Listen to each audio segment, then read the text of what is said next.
at it for part 2 on this Assault rebuild and refresh over here. Spent the day running around, dropping off parts, picking parts up. Got the shocks over here back. They're all refreshed and gone through.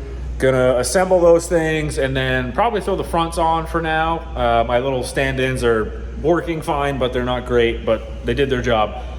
Moving on, we're gonna go ahead and do the exhaust valve cleaning on this tonight, and we'll see what I have for time left after that and what I wanna dig into. You know the deal, let's get after it.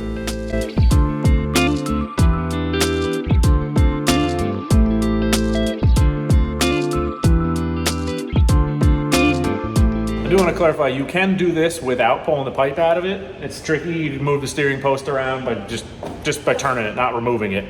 But you can get them out with the pipe and everything in. However, I do have the other pipe to throw on. It's sitting back there on the bottom shelf. So I am gonna pop this one off while I'm in here doing this stuff, and then when I go back together with it, I'll put the new pipe back onto it. Just try to, get 2 birds stoned at once, as they say.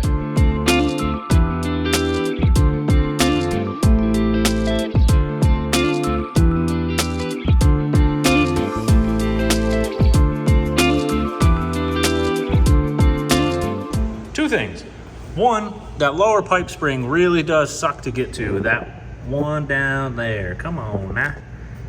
Oh, this guy. If you don't have electric start, it's probably not as bad. You go right through here where the motor is, you go through it or past it, and you get to the tab down there. I basically end up having to go down through here with my spring tool and then come in from this side with this hand to get everything located, and then just pry and wiggle and it'll come out of there. The second thing, bear with me if any of the time-lapse stuff seems different or goofy. Got a new GoPro for doing the time-lapse and stuff like that, and it's different between time-lapse and time warp, and I'm just trying to figure out what looks best overall and what setting works. So the next couple of videos, and maybe 1 or 2 prior, have been a little bit different in terms of the view or the, how the time-lapse just looks in general. So if you notice it, that's what's going on there. I'm just trying to dial that in.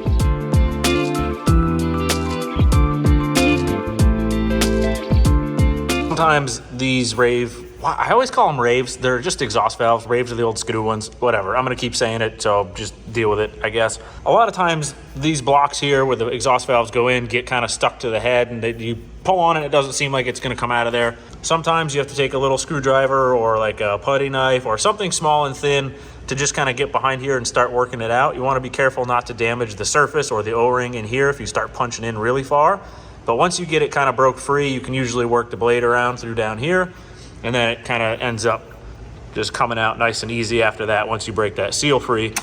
One other thing, these bolts I have seen break off in here. They're just little M6x1s, and all the heat and expansion and overtime, they get kind of stuck in there. So I don't think you can tell in the time lapse or anything, but what I end up doing is breaking them free, a quarter turn back, and then break them free a little bit more and spin them a little bit, almost like you're chasing threads kind of. You go a little bit one way, go back the other a little bit, and then just work them all the way out, and you shouldn't have any issues. But it's worth noting because I have seen them break off kind of flush in the head or break off flush here, and then sometimes they break off flush with the body here, and then they corrode all the way around, and it really makes it miserable getting this block out of here. So just be careful with that. And for 2,500 miles, these really aren't that bad. I have seen way worse with less miles. I mean, my own personal sleds, even. I had a 2020 850 that was just a dog on oil, and that thing was terrible. Every 700 miles I had to clean those things. So this is sweet. This is nice to see. It's good to see. Nice little treat for me here, Here, take these guillotines off of here, clean them up, slap them back together, and off we go.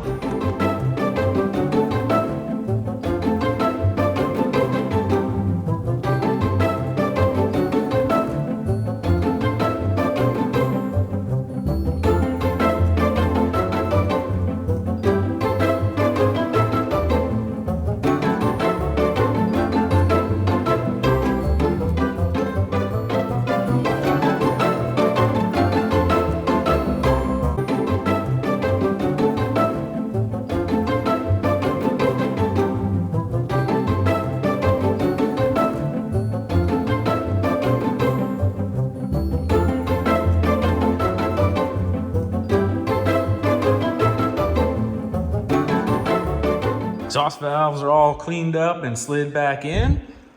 Take these bolts, get them all cleaned up. I just hit them on the wire wheel. Then I take the, I don't know what the copper anti-seize, whatever this stuff we use on all the exhaust hardware and whatnot. So, yep, do some of that on some of those, put them back in that thing, and then tighten them up.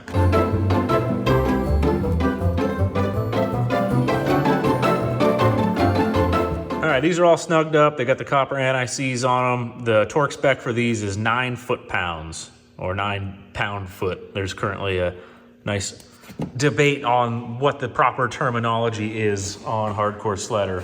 Keep in mind, they're just M6 by 1 thread into aluminum head, so don't go crazy with these. If you don't have a torque wrench that goes that low, basically just hand tight, or like what some folks would say, a spark plug tight, you know when you're tight, don't go past that. Yeah, 9 foot-pounds isn't a ton, so use your judgment.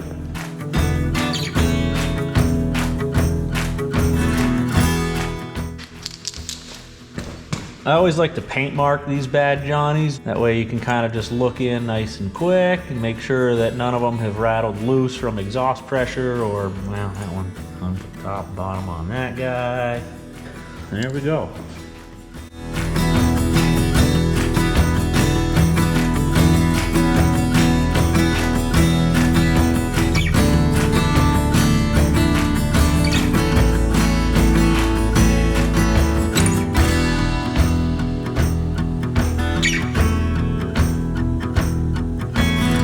This thing's all wrapped up for the night, back together for now. Exhaust valves were actually in really good shape. I was surprised to find them that clean, but you saw the process of how I go through and clean them. It's just the cheap Harbor Freight wire brush there and some engine degreaser. Sometimes you gotta get a little brake clean if they're really nasty, but these cleaned up really good and they're back together. I'm hoping the majority of the parts in terms of service items and stuff show up tomorrow or Wednesday so I can really blow this thing apart and get all that stuff knocked out.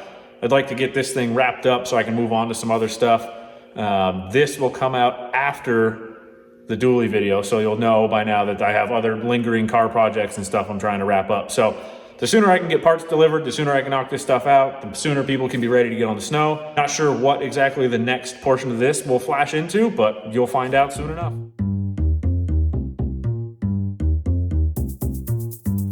Boy, these things are rough.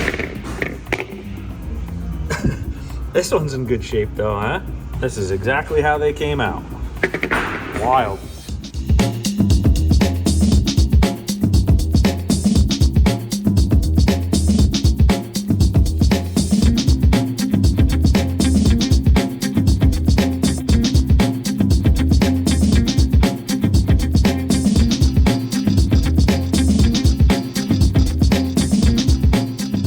All right, so this is your first time ever doing these bearings.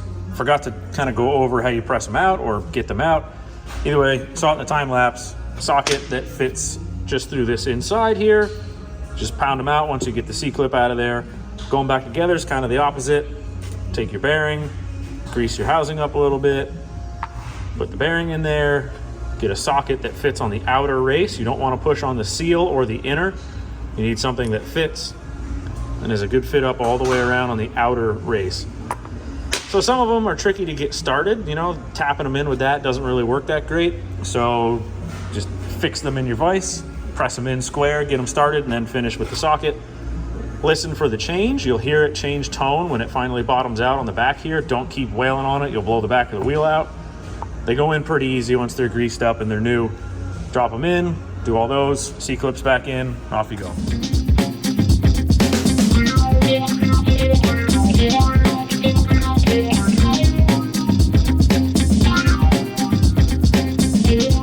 If you're new to doing these, or this is your first time, this is a good example right here.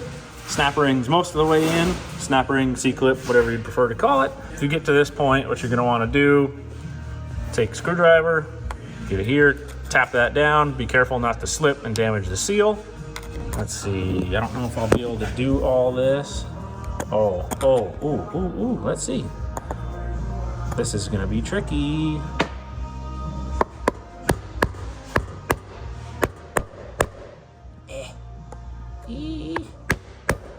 All right. So it's seated most of the way, but not fully. You can see it's kind of deep here. There's still a wear mark right where it was. Just come in on an angle, real gentle, tap that in. Again, be careful not to be on too much of an angle and damage the seal. You want to just barely catch that ring, drive it back in a little bit. So I know there will definitely be a comment about using just a bearing driver. Essentially it would look like this, but instead of having your 3/8 on the end, it would have attachments or different little plates, discs, whatever you want to call them, and then you would just drive them in with that. We had one, never used it. Sockets are easier to grab than dig the toolkit out, so that's that.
Got both front shocks back in on this thing for now. Unfortunately, they are gonna have to come back out again to do the A-arm bushings and whatnot, but just with Thanksgiving in the middle of things and the way parts are getting delivered and ordered and all that, it's just a bit of a mess, so kind of have to go back and forth here. But anyway, they're on for now, so this thing can get moved around and I can bring in a couple other sleds and move on to some other stuff while I wait for the remaining stuff to show up. I'm gonna go ahead and yank the sway bar off real quick, drill that for the extra hole. I touched on this in, I think, the Assault video and my 650 build stuff. Adding another hole to the end of the sway bar so that we can get a little bit more roll stiffness in this thing, and it'll give him some adjustability in terms of roll stiffness that just doesn't come factory. I found that moving one link forward and increasing the roll stiffness a little bit really helps these Axys and Matryx sleds out quite a bit. Like I said, I touched on it in a previous video, so if you want to learn more about that, definitely go back and check those out, but I'm not going to deep dive into it on here. Moving forward, yanking that out, drilling some holes, throwing it back in.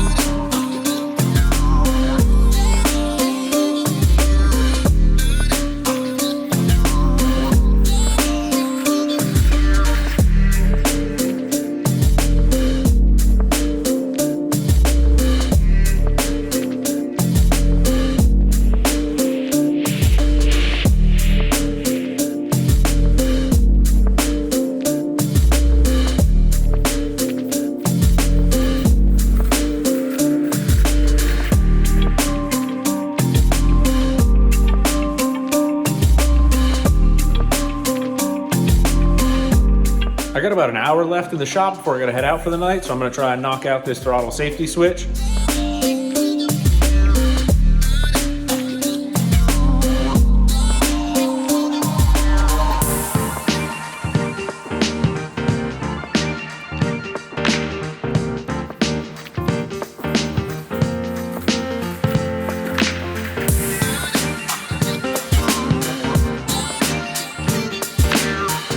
Got the new switch in here, been running the wires. Poor cable management always bothers me. So I ended up, got extra zip ties on here, taped up this little section of bare wire. That way a little stick or who knows what, nothing can grab one single wire and rip a heater element out now. And then down through, cable tie. I got one down here. I'll probably do another little bundle to bring all of this together. I'll leave the throttle cable out, that way that has free play, same with the brake line. But the rest of this bundle, I'll probably put one around down here. Gonna redo this one and this so that they all match all the way across. And then you gotta have flush cuts. If you're not using the flush cut and you got those jagged little tails scratching you all up, man, that's no good. I am so pumped for this thing right here. I've been using, I think a lot of people have been using, oh boy, almost dropped it, the channel locks on the tank nut here. This guy that goes on here under the cap and everything. Indie Specialties got these awesome printed up tank nut jobber things here, 1/2-inch drive on top. Oof, you love to see that. No more channel locks. Just use this bad boy, spin them off, spin them on. Love to see it. I don't think I would ever use the 1/2-inch drive on this thing unless I had a really stubborn one that didn't want to come off.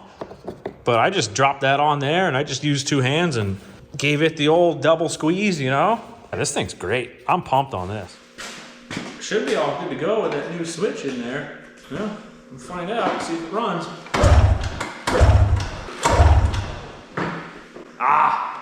I'm gonna need the key. The key will probably help. What an idiot. Yeah, it won't do much without the key here. Oh wait,